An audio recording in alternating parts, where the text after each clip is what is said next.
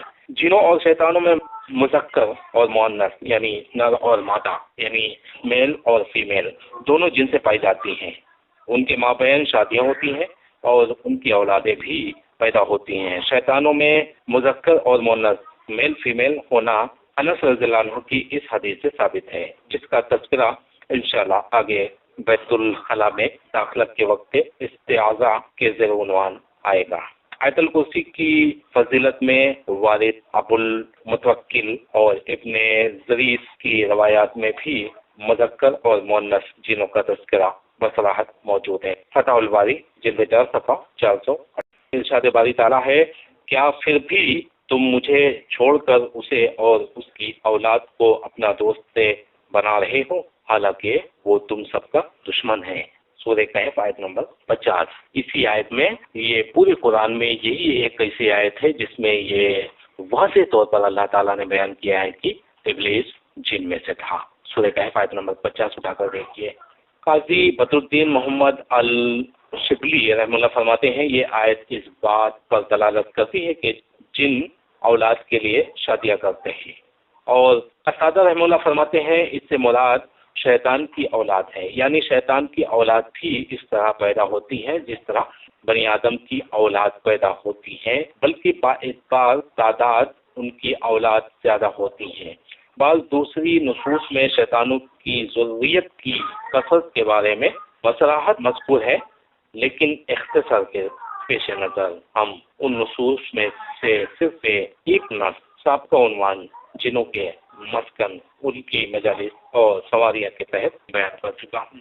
جہاں تک انسان مردوں کا جن عورتوں سے اور جن مردوں کا انسان عورتوں کے ساتھ نکاح کا تعلق ہے تو اس بارے میں بھی بہت سی قصے مشہور ہیں، بلکہ امام جلال الدین سویتی رحم اللہ نے تو اس بارے میں سلف اور علماء سے منقول متعدد واقعات اور آثار ذکر کیے ہیں جو انسانوں اور جنوں کے مابین نکاح کے وقوع پر دلالت کرتے ہیں۔ لیکن ان واقعات کا سب سے افسوسناک پہلو یہ ہے کہ امام سیوطی رحم اللہ اخبار تو جمع کرتے چلے جاتے ہیں لیکن ان کی صحت کا کم ہی خیال رکھتے ہیں۔ انسانوں اور جنوں کے مابین نکاح کی شہرت کے متعلق امام ابن تیمیہ رحمہ اللہ فرماتے ہیں، انسانوں اور جنوں کے باہمی نکاح اور ان سے اولاد کا پیدا ہونا بہت معروف ہے، یعنی یہ فیمس ہے۔ اگر فرض کر لیا جائے کہ ایسا نکاح ممکن ہے تو بھی علماء کی ایک جماعت نے اس کی کراہیت بیان کی ہے۔ مثال کے طور پر حسن، قتادہ، الحکم، اسحاق اور امام مالک رحمہم، بلا شبہ جن میں شیاطین بھی شامل ہیں، کو موت بھی آتی ہے کیونکہ وہ بھی ان ارشادات باری تعالیٰ میں شامل ہیں۔ زمین پر جو ہیں وہ سب فنا ہونے والے ہیں، ہر جان موت کا مزہ چکھنے والا ہے، کلو نفس ذائقۃ الموت۔ ابن عباس رضی اللہ عنہ سے مروی ہے کہ نبی کریم صلی اللہ علیہ وسلم نے اس طرح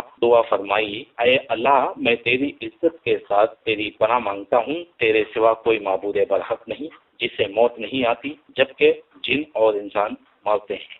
اور مشہور ہے کہ خالد بن ولید رضی اللہ عنہ نے شیطان العزا کو قتل کیا تھا۔ اسی طرح ایک اور صحابی رسول نے ازدہ نما جن کو قتل کیا تھا، جیسا کہ انشاءاللہ آگے ابو سعید خدری رضی اللہ عنہ کی حدیث میں بیان کیا جائے گا۔ جہاں تک ان کی عمروں کا تعلق ہے تو اس بارے میں ہمارے پاس کوئی صحیح اور قطعی علم موجود نہیں ہے۔ عموماً مشہور ہے کہ ان کی عمریں انسانوں کے مقابلے میں طویل یعنی لمبی ہوتی ہیں، طویل ہوتی ہیں۔ البتہ ابلیس کے بارے میں اللہ تعالیٰ کا ارشاد قرآن کریم میں اس طرح مذکور ہے، اس نے کہا کہ مجھے قیامت کے دن تک مہلت دیجیے۔ اللہ نے فرمایا تجھ کو مہلت دی گئی۔ اس آیت سے پتہ چلتا ہے کہ اللہ عز و جل ابلیس کو تا قیامت زندہ رکھے گا۔ سورہ اعراف آیت نمبر 14۔ نیند کی حالت میں انسان پر شیطان کا قبضہ۔ ابو ہریرہ رضی اللہ عنہ کی ایک روایت میں ہے کہ جب انسان سوتا ہے تو شیطان اس کی گردن کی پشت پر بیٹھ کر 3 گرہیں لگاتا ہے کہ وہ صبح تک تان کر لمبی نیند سوتا رہے۔ اگر وہ اٹھ کر اللہ کا ذکر کرے تو ایک گرہ کھل جاتی ہے، پھر جب وہ وضو کرتا ہے تو دوسری گرہ بھی یعنی دوسری گانٹھ بھی کھل جاتی ہے، اور جب وہ فجر کی نماز پڑھتا ہے تو تیسری گانٹھ بھی کھل جاتی ہے اور وہ صبح تر و تازہ اور طیب النفس سے اٹھتا ہے۔ جب وہ صبح دیر سے اٹھتا ہے تو خبیث النفس سے اور سست اور کاہل اٹھتا ہے۔ اسی طرح ابو ہریرہ رضی اللہ عنہ سے مروی ہے کہ نبی کریم صلی اللہ علیہ وسلم نے فرمایا، جب تم میں سے کوئی اپنی نیند سے بیدار ہو تو وضو کرے اور 3 بار اپنی ناک صاف کرے، کیونکہ شیطان اس کی ناک کے اندرونی جڑ میں رات گزارتا ہے۔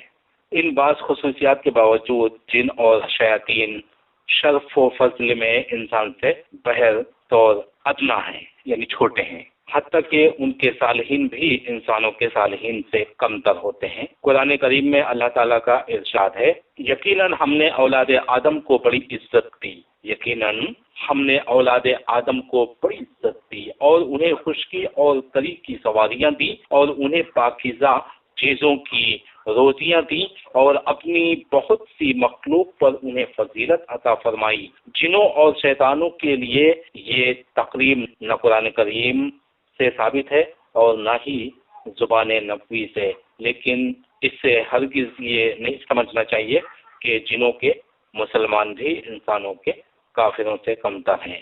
بہرحال مسلمان خواہ جن میں سے ہوں یا انسانوں میں، کافروں سے بہرحال افضل۔ اور جانے سے پہلے ایک کام ضرور کریں، یہ انفارمیشن اگر آپ کو صحیح لگی تو ویڈیو کو لائک کریں اور لوگوں تک پہنچائیں۔ اگر آپ اس سے مطمئن نہیں ہیں تو ڈس لائک کریں، خالی ہاتھ نہ جائیں، کچھ نہ کچھ ضرور کریں۔